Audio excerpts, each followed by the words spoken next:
আসসালামু আলাইকুম। একটা জিনিস দেখেন যে বাংলাদেশের হিন্দুদের আমার মনে হয় সুখে থাকতে এদেরকে ভূতে কিলায়।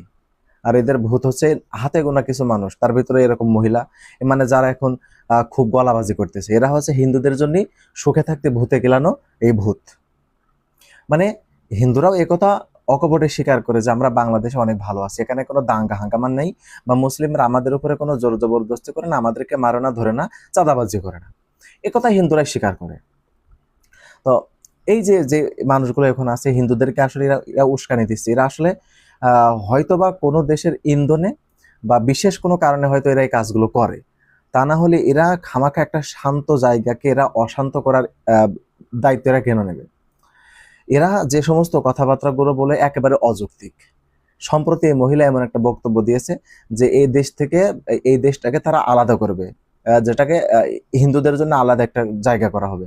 তাহলে এত বড় একটা কথা বলার পরেও এই মহিলা বাইরে 24 ঘন্টার ভেতরে এরা আসলে গ্রেফতার করা উচিত ছিল। কিন্তু এই হচ্ছে অবস্থা। তো হিন্দু ভাইরা যারা আছে তারা আমাদের এই দেশেরই নাগরিক, তারা আমাদের ভাই। আমরা একসাথে এই দেশে বসবাস করতে চাই এবং এটা হচ্ছে আমাদের দেশের একটা ঐতিহ্য যে আমরা এখানে বাংলাদেশে হিন্দু মুসলিম সবাই আমরা মুসলিম অমুসলিম যারা আছে সবাই আমরা একসাথে বসবাস করি, আমাদের ভিতরে কোনো দ্বন্দ্ব নেই। কিন্তু দ্বন্দ্ব আসলে বাধাতে চায় কিছু বিশেষ মানুষগুলো।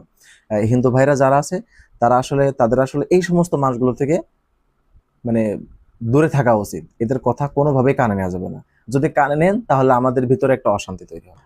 আমাদের ভিতরে অশান্তি হবে, আমরা মারামারি করব, আমরা কাটাকাটি করব, কিন্তু ওদের কিছু হবে না। যারা আমাদের ভিতর দাঙ্গা বাঁধিয়ে দিয়েছে ওদের কিছু হবে না।